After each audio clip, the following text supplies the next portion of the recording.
Este es el podcast La Sacó del Estadio. Continuamos con estos podcasts especiales. Estamos con las grandes voces de América Latina, del deporte de América Latina. Y en esta oportunidad queremos concentrarnos en un país donde tenemos un amplio número de seguidores, es Colombia. De hecho, nosotros somos colombianos, hablamos de deportes americanos, pero estamos llevando estos deportes que para muchos en una época eran desconocidos, casi exóticos, pero a través del streaming y de la televisión se han acercado más al público latinoamericano. Las ligas como la NBA, NHL, la NFL. Bueno, el Super Bowl ya es un evento que es muy visto en Colombia, se hacen muchos eventos comerciales alrededor del fútbol americano y del Super Bowl. Pero queríamos esta vez concentrarnos en Colombia y hemos encontrado uno de los narradores, relatores más importantes, jóvenes de los últimos tiempos, una de las voces más influyentes en Colombia hoy, además porque se ha ganado, es un poco como a la especie de los Rolling Stones, le gusta a los viejos y a los jóvenes.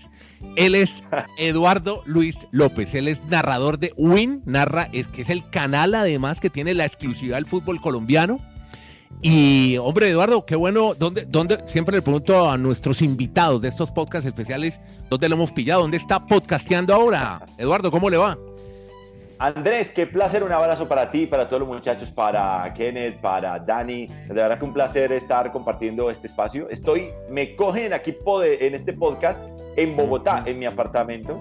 Estamos en cuarentena, pero igual salgo a trabajar muchísimo, pero estamos aquí en la ciudad de Bogotá, en un clima muy agradable, una ciudad que me encanta. Yo amo Bogotá, soy paisa y amo Bogotá con pasión. Me encanta Bogotá, ¿sabes? Me encanta.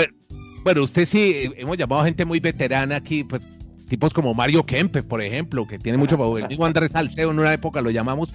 Usted sí, pues tiene una trayectoria un poco más corta por su juventud. Eduardo, ¿usted cómo empezó? Cuéntanos un poco sus inicios, una breve reseña de su historia profesional. ¿Dónde arrancó y cómo empezó a narrar fútbol a través del canal de deporte más importante de Colombia? Hombre, gracias. Andrés, mira que tengo que agradecer que me consideren tan joven. En realidad mi carrera ya tiene muchísimos años. Lo que pasa es que tengo que aceptar que soy muy reconocido en lo que hago en el último tiempo. Pero aquí donde me ven ya tengo 42 y mi primer partido fue en 1996. Yo me gradué en el colegio militar. Yo soy de la ciudad de Medellín, del barrio Manrique en la ciudad de Medellín. Me gradué del colegio militar y yo ya sabía que iba a trabajar en los medios desde muy niño por mi papá. Mi papá era comentarista deportivo. Entonces siempre supe que iba a trabajar. ¿Quién es su papá, Eduardo? Mi papá se llamaba Carlos Freddy López, le decían el comentarista de Antioquia, era director de Antena 2 en Medellín, sino que mi papá murió el 30 de diciembre de 1997 a sus 38 años. Mi papá estaba supremamente joven cuando muere, yo tenía 18 añitos. Entonces, imagínate. Siempre supe que iba a trabajar en los medios de comunicación. De hecho, creo que, aunque intenté jugar fútbol profesional, creo que siempre supe que lo mío iban a hacer los medios. Y salí del colegio y empecé a trabajar ya en transmisiones deportivas de grupos pequeños, en Super, Todelar. Eso fue para él en el 96. En esa época narré mi primer partido en Colmundo Radio. Trabajé con Rafa Linares, con Gustavo Osorio en la ciudad de Medellín y ahí empecé a trabajar en RC.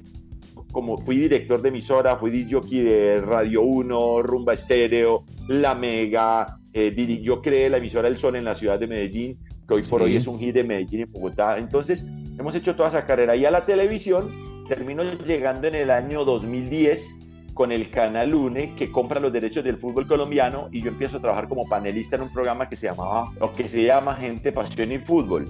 Y después empiezo a presionar para que me pongan de narrador, empiezo a relatar por fin en Canal UNE, y eso ya fue desde el 2010 hacia acá que empecé a hacer mi carrera de televisión. Y llego a Win en el 2012, y desde ese momento ya no paro de crecer, gracias a Dios. Trabajé en Fox Sports, fui relator de Fox Sports, transmitiendo todos los partidos de los equipos colombianos.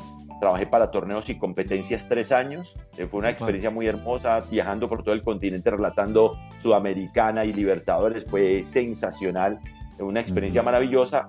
Fui también relator de Fútbol Manía RCN, Colombia Grita Gol en su momento, hasta el año pasado que estuvo RCN con fútbol, y ahora estoy en exclusiva con Win Sports. Esa es la carrera de este personaje que aún desde la ven tiene muchísimos años, pero es más bien reconocido recientemente. Eso sí, lo que está claro es que me veo muy joven, ¿no? No solamente que se ve muy joven, sino que apenas tiene 42 años, Eduardo Luis. O sea, los que ya estamos un poquito por encima, con 47, con 50 y demás, pues lo vemos todavía demasiado joven y felicidades.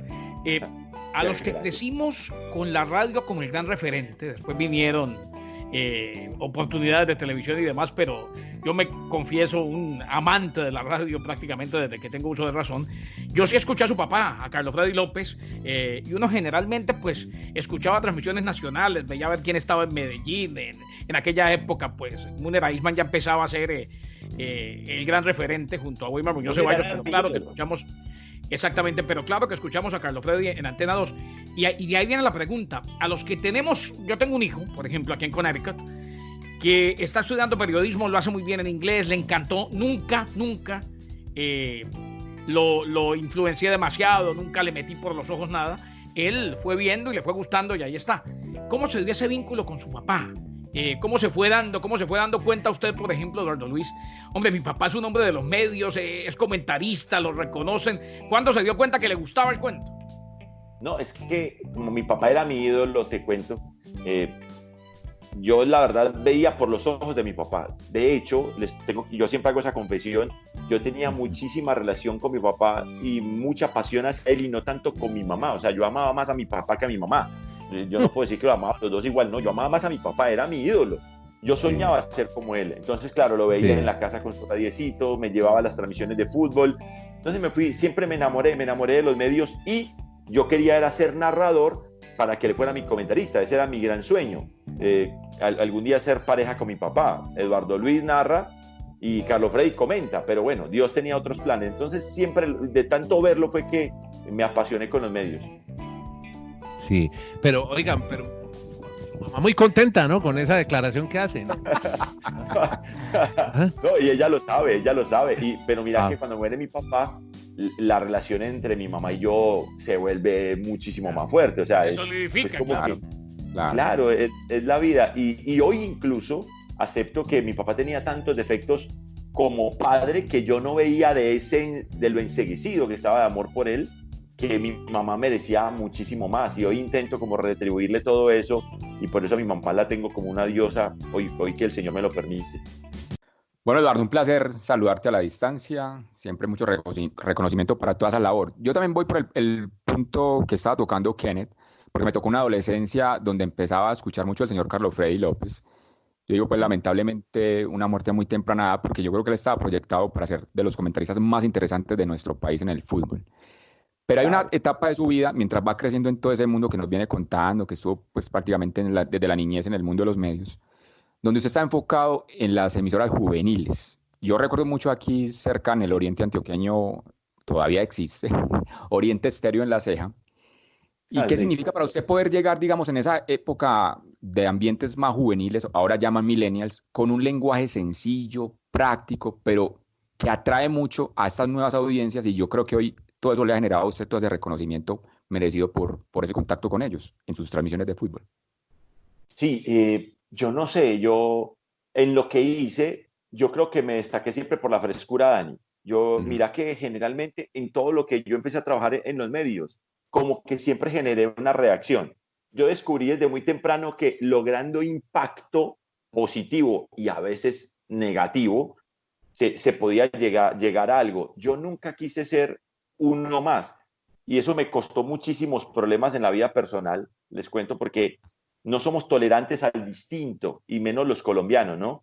Y yo intentaba hacerlo, era más bien hasta fastidiosito desde el colegio, porque yo era ese pelado del salón que todos odiaban, porque el profesor decía, ¿quién quiere pasar al tablero? Y yo, siempre yo.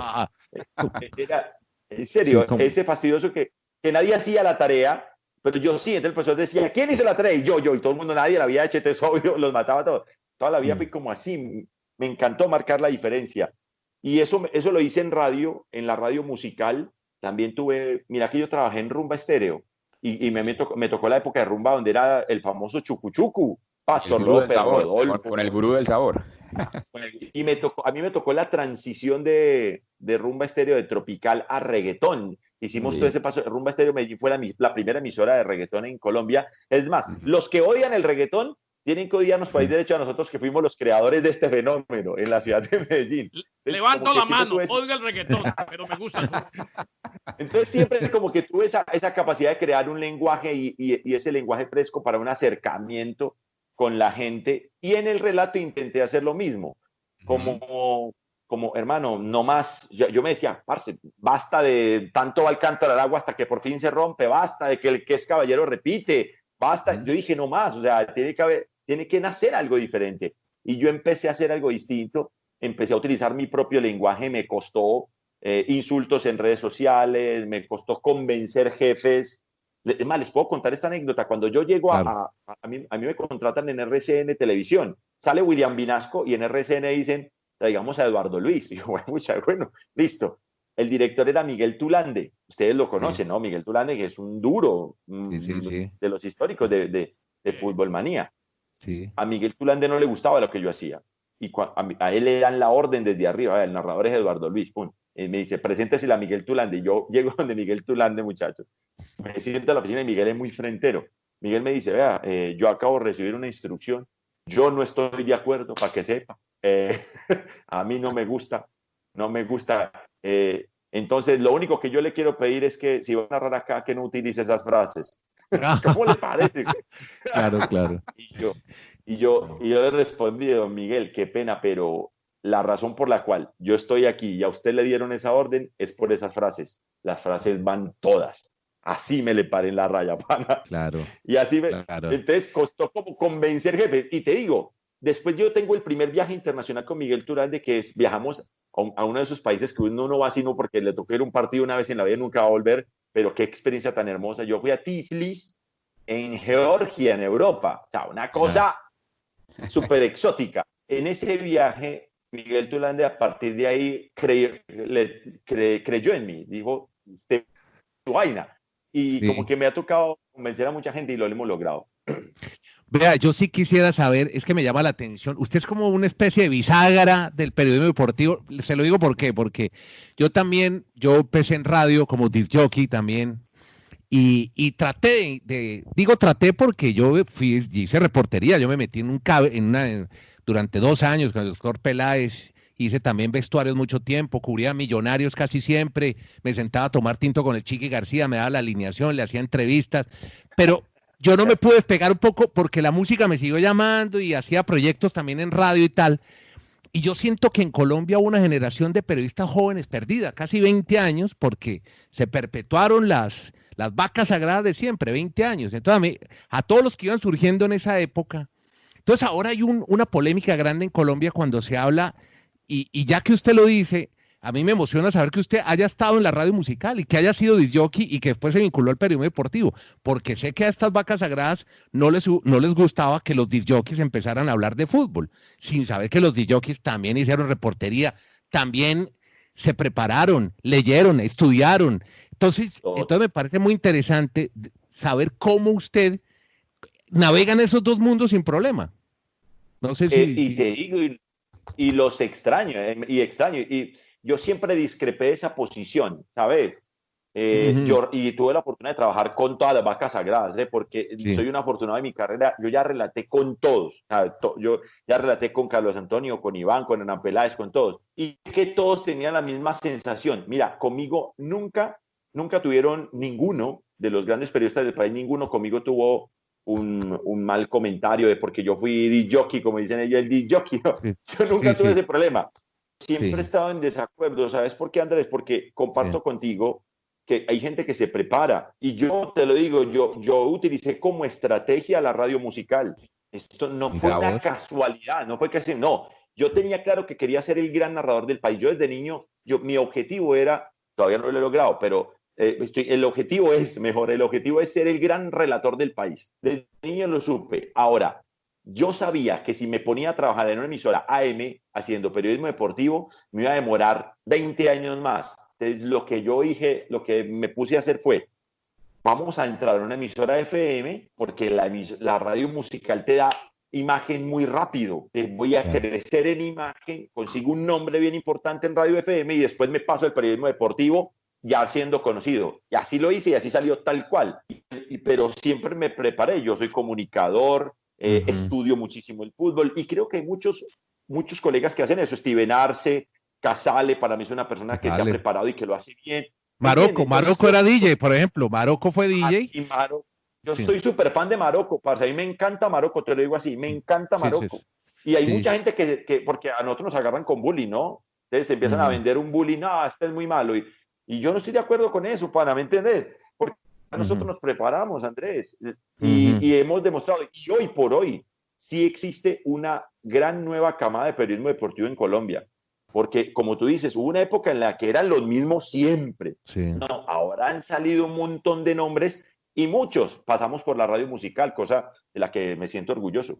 Sí, justamente ahora que pregunta Kenneth Garay, a Kenneth le tocó en Miami recibir muchos de esas camadas que no podían tener oportunidad en la radio deportiva. Por ejemplo, Ricardo Mayorga, gran comentarista, que por la época en que están todos los de la polémica, por decir algo, por ponerles un nombre, tuvieron que incursionar en otros países y irse a narrar y a comentar a Miami, a México, en fin, ¿no, Kenneth? Ricardo, con el que todavía trabajamos y lo hicimos en ESPN y ahora pues también en Unánimo, y grandes amigos como Andrés Nieto, que estuvo por allá también, y el señor Dani Marulanda. Eduardo Luis, lo quiero llevar al tema de la selección Colombia, porque, hombre, Colombia ha llegado a unos puntos que muchos cuando éramos niños soñábamos con llegar a ver a Colombia en un mundial, y después pues en el tema o en el proceso Peckerman ya vimos cómo Colombia llegó por primera vez en la historia a cuartos de final. Yo siento desde afuera, y a ver si estoy equivocado, pero siento que le hacen la vida más difícil al técnico cuando es extranjero en demasía. O sea, a Peckerman se le pegó por todos lados, ahora a muchos no les gusta Carlos Queiroz. ¿Por qué seguimos siendo así, pero de manera selectiva? O sea, cuando llega alguien a los medios de comunicación de afuera, como que le dan la bienvenida y le ponen la alfombra roja, y cuando viene un técnico a la selección nacional, como que le pegan por todos lados.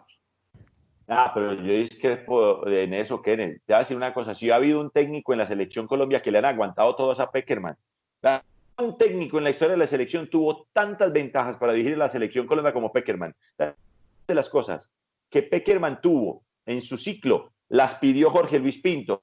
Jorge Luis Pinto pedía un equipo de trabajo de 14 hombres, se los dieron a Peckerman. A Pinto no se los dejaban tener, a Bolillo, o Maturana pudo tener del director de videos, 4 o 5 asesores, ¿no? Entonces, la verdad es que a Peckerman le dieron tantas cosas y yo discrepo de ti en que la prensa atacaba. La verdad es que el que atacaba a Peckerman no era cualquiera, es nada menos que Carlos Antonio Vélez, que es una voz súper ruidosa, pero era Carlos y quién más. O sea, Carlos y quién más le daban duro a Peckerman. Todo el mundo era casi que contra Carlos, porque Carlos Antonio era el único real crítico. Peckerman, no, Peckerman lo que tuvo fue buena prensa, y se le escondió, en mi opinión, en los últimos años, el mal trabajo, porque a Peckerman se le escondió su mal trabajo en los últimos años, que fue absolutamente demostrado. Una selección que logró llegar al Mundial por peso específico, con una gran nómina, con un super plantel, pero la verdad pasamos 4 años sin saber a qué jugábamos. Demostró en el Mundial donde jugamos de 4 partidos, uno bien contra Polonia, mal contra Japón, mal contra Senegal, aunque ganamos, y mal contra Inglaterra, que empatamos de milagro. Entonces, pero todo eso se escondió. Entonces, yo creo que Peckerman lo que tuvo fue, ¿sabes más? Ahora sí creo que a Queiroz sí, por ser, después de Peckerman, ahora sí veo que es al revés. Carlos Antonio a favor de Queiroz y el resto pegándole a Queiroz. Entonces, es como, creo que es al revés, pero en realidad no creo que sea porque es extranjero, no. A Peckerman primero no se le atacó, y a Queiroz se le ataca porque tiene una visión del mundo absolutamente un europeo, y los europeos sí que a nosotros, y sobre todo en fútbol, ¿no? Aquí todavía estamos peleando por el 10, por el toque-toque, el tipo está pensando en su juego europeo, yo quiero 4-3-3 y voy de frente, es otro, no, le va a costar convencernos, ¿no? Hombre, Eduardo, voy a hacer acá un estilo de Steven Arce, va a salir en defensa de Peckerman, pero no, simplemente es un detalle antes de la pregunta. Espérate. Lo que pasa es que Peckerman en el primer ciclo eliminatorio y el Mundial de Brasil, simplemente decía que en el tema Peckerman, en el primer proceso eliminatorio y el Mundial de Brasil, tuvo un esquema donde Falcao fue la gran figura, pero como no lo llevó a Brasil, James emergió como su hombre líder, y en el otro proceso no tuvo ese mismo esquema y James no llegó al 100% en el Mundial de Rusia, y creo que por eso le dan tanto palo al señor Peckerman en ese tema de No sé si vas a salir en defensa de Steven Arce, pero venga, el tema que yo quiero hablar de Colombia es que Colombia es un país de regiones. Usted, para usted, ¿qué significa, Eduardo, que tenga hinchas, por ejemplo, del América de Cali, que lo reconozcan con un sentimiento, una pasión, que la banda del Junior le reconozca, siendo usted paisa y que toda la vida hemos vivido en un mundo muy regionalista, pero qué significa para usted que esa gente le dé ese reconocimiento a usted por lo que usted le ha entregado en las narraciones a estos equipos en el fútbol de Colombia? Parce, la verdad es algo a lo que le doy tanto mérito. De eso sí que me siento orgulloso. Me siento súper orgulloso. Por ejemplo, en Cali, a los paisas les dicen panaderos, y de manera despectiva, ¿no? Porque los caleños poco quieren a los paisas. Hijo de madre, a mí en Cali esa gente me tiene un cariño tremendo. Y en Barranquilla que dicen, oh, a los cachacos, a mí es el único cachaco que queremos en Barranquilla. Me dicen un montón de veces. Yo, wow, sí, pero fue algo que logrando como entendiendo lo que quería hacer. Soy paisa, pero yo nunca me quise hacer ver como el paisita, por ejemplo, que es el narrador de los equipos antioqueños. Yo no. Yo quise ser el narrador del país y fui como pensando en conquistarlos a todos de a poco. Tuve la suerte de crear lenguajes que me acercaron a la gente. Por ejemplo, con Junior, todo comienza cuando me invento lo de la banda de los Minions. Se viene la banda de los Minions, tarararán, tarararán, sí. Y el tiburón se pone de moda y se volvió súper famoso. Y en esa, yo arranco con los Minions y ese año Junior llega a una final, la final de Copa. Y los hinchas de Junior en la tribuna tenían puros Minions con la camiseta de Junior. Yo no lo podía creer. Yo, wow, ¿qué es esto? O sea, y eso fue un fenómeno tremendo. Y después lo del América, cuando el América asciende a primera, Steven Arce precisamente, bueno, relator, tenés que inventarte algo, pues ahora que volvimos a primera, y yo dije, madre, ¿qué me invento? Y ahí fue donde nació lo de una pasión, una locura, una enfermedad llamada América de Cali. Y fue madre, eso se volvió una cosa. Y mira que a cada equipo le tengo su cosita. Entonces, tengo tanto cariño en todas las regiones, es porque no me he dejado sesgar. A Nacional le digo, tiemblan las montañas. Y al Medellín, el equipo del pueblo. Al Cali, el Super Deportivo Cali. Y ya la gente, cada hincha se identifica en mi relato con un pedacitico. Los del Pasto, bueno. Un volcán en erupción. Cuidado, que me quemo. Entonces, intento como conquistar a cada hincha con mis cosas. Y otra cosa, y es que mis frases son de impacto nacional. Empieza el consumo de uña. Esas cosas como que se vuelven curiosas en todo el país y como nadie las usa, me da muchísimo reconocimiento nacional. Podcast La Sacó del Estadio. En Twitter, @La Sacó Podcast.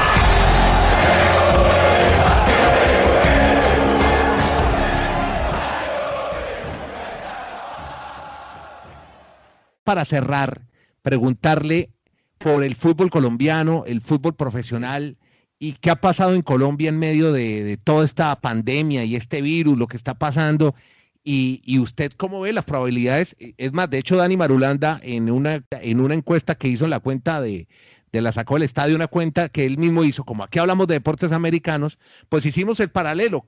Cuando estaban embolatadas las negociaciones para que volviera el béisbol de las grandes ligas, casi que no vuelve, por fin volvió, lo van a hacer. Entonces decíamos, ¿qué vuelve primero, el fútbol colombiano o el Major League Baseball, el béisbol de los Estados Unidos? Parecería, por tanta dilatación y tanto problema que hay entre las directivas, que este año ya no va a haber fútbol en Colombia. ¿Usted cómo la ve, Eduardo? No, al contrario, mira que esta semana para mí cambió absolutamente el ambiente. De hecho, hoy sí miran las redes sociales, van a ver cómo Santa Fe está publicando sus protocolos de regreso, América publicando sus protocolos de regreso, Nacional empezó entrenamientos ayer y ahora hay una gran cercanía para el regreso, sobre todo porque es que se acabó el dinero. Hay que entender cuál era el contexto anterior. Vamos a ponerlo. La DIMAYOR, hay un tema con la DIMAYOR, es que como todos los votos valen lo mismo, son 36 clubes de los cuales todo el mundo vale igual. La plata se reparte igual. Entonces las decisiones no son ecuánimes en los conglomerados, porque cuántos equipos grandes, en todos los países son más los equipos chicos que los grandes. Entonces en Colombia lo que pasa es que los que mandan son los equipos chicos. Entonces vamos a poner este contexto. Los costos de Nacional son 50 y los costos de cualquier otro equipo, pónganlo, un equipo chico, son 25. y le están dando 100 pesos. Le están dando 100 pesos, por ejemplo, o 50 pesos, que es lo digamos que les tocaba por parte de televisión, porque la televisión está dando, ¿no? El único ingreso que nunca se le acabó a los equipos en Colombia fue la plata de la televisión. Entonces, claro, un equipo como Nacional, sus costos eran 100, recibía 50, un equipo chico, sus costos son 25 y recibía 50, mientras Nacional perdía 50 pesos, el otro equipo ganaba 25. Entonces, claro, creo que eso llevó a una comodidad a muchísimos clubes para decir, no hay afán de que vuelva al fútbol. Pues claro, si ellos dentro de todo van en coche, ¿no? Ahora, la situación es compleja porque ya la plata no hay. O sea, ya llegó un momento donde el contrato dice, a partir de acá no puedo dar más plata, no tengo con qué. Entonces, como llegó esa presión, ahora yo siento que sí todo el mundo está acelerando para volver, porque ya no hay ni 25 ni 50. Se cortó el chorro del canal de televisión, ya no hay más plata. Hermano, pues creo que eso tiene mucho que ver. Entonces, ahora el protocolo está avanzado y el fútbol va a volver. Para mí está regresando la última semana de agosto o empezando septiembre, como lo expresa el protocolo. ¿Y en qué me baso? Me baso en que ahora todos los clubes ya promocionando el protocolo que vuelva y todo, los de todas las posiciones, porque hay que respetar los que están a favor o en contra de lo que hay. Y es claro que otros querían aprovechar la cultura para hacer algunos cambios, que no me gusta el presidente de la DIMAYOR y tal. Todo eso, ¿me entendés? Pero yo creo que ahora todo el mundo entendió que tiene que haber un objetivo común y yo veo muy, muy propositivo que el fútbol regrese a finales de agosto o principios de septiembre. Pues muy bien, ustedes han oído a Eduardo Luis López. Una curiosidad, ¿usted se llama Eduardo Luis o Luis Eduardo? Yo me llamo Luis Eduardo. Ajá, bueno. Pero artísticamente Eduardo Luis, ¿es más sonoro o qué? ¿Cambiar? Yo soy como los cantantes. Marc Anthony se llama Marco Antonio. O sea, y J Balvin se llama Joaquín, no es que se llama, no sé, algo así. Sí. El nombre artístico es muy importante. Yo, con ese nombre Luis Eduardo, yo me acuerdo que trabajaba en Rumba y el director de la emisora El Gurú decía que mi nombre parecía de presidente. Y uno ponía una canción de los hermanos Rosario o de Rodolfo. Y salía al aire, ¡ay, con usted, Luis Eduardo! Oh, eso sonaba muy raro. Eduardo Luis. Lo volteamos a Eduardo Luis y decía, Eduardo Luis, el único que te hace feliz, decía así en la emisora musical. Venga, y usted que es de Manrique, le debe gustar el tango también, porque allá queda la famosa Casa Gardeliana, hay que contarle a la gente de otros países, que Carlos Gardel, famoso cantante de tangos, murió en Medellín y hay una gran historia alrededor de lo que pasó con Gardel, a tal punto que hay esta casa gardeliana de donde Eduardo Luis debe ser vecino. Claro, yo crecí ahí cerca de la casa gardeliana. De hecho, les cuento que en este barrio hay una vía en toda Manrique, donde queda la casa gardeliana, eso queda en toda la 45, que es la vía que hoy por hoy la utilizan los del metro. Pero en esa época era una vía de los buses y hacían ciclovía y demás. Y una vez al año se hacía un evento que se llamaba Tangovía, Andrés. Tangovía. Era toda la 45 con shows de tango. Era una cosa espectacular. Pero ¿cuál problema tenía? Que era muy violento. Era la época de la violencia del país. Eso fue en los 80s y los 90s. Tuvieron que acabar Tangovía porque se volvió un evento donde asesinaban muchísima gente. La gente ya borracha. Y en el barrio todo el mundo armado, eso se volvió una vaina muy... Tuvieron que acabar Tangovía, pero sí, yo crecí ahí cerquita a la casa gardeliana, señor. Y tanguero, bueno, algo más o menos. Bueno, pues Eduardo, mire que casi no hablamos con personajes de Colombia y hicimos un consejo entre nosotros y dijimos, hombre, una de las nuevas voces influyentes que más marca, además el relator grande del canal de deportes oficial del fútbol, que es Win en Colombia, Eduardo Luis López. Qué bueno tener su testimonio para saber del fútbol colombiano y conocer un poco de yo sigo insistiendo, corta historia, porque usted es un tipo muy joven y muy talentoso. Así que, Eduardo, gracias por acompañarnos en este podcast que hacemos desde Chile, Colombia, Estados Unidos. ¿Dani iba a decir algo para el cierre? No, simplemente agradecerle, hombre, por ese contacto con Eduardo Luis y ustedes, compañeros. Qué bueno, entonces ya quedó usted dentro de la historia del podcast La Sacó del Estadio, Eduardo. Felicitaciones y para adelante, y lo volveremos a llamar cuando vuelva el fútbol colombiano para que nos cuente cómo avanza. Hombre, claro que sí, las veces que quieran, estaré por aquí disponible para ustedes, muchachos. Qué gusto compartir. Andrés, un honor además conocerte porque te tengo muchísimo respeto en esa carrera tan hermosa que has hecho. Entonces, bueno. Y a Kenneth, un abrazo gigante. Gracias por la invitación. Mi respeto también, Eduardo Luis López, relator, voz del deporte latinoamericana, pasaba en el podcast La Sacó del Estadio. Muchas gracias.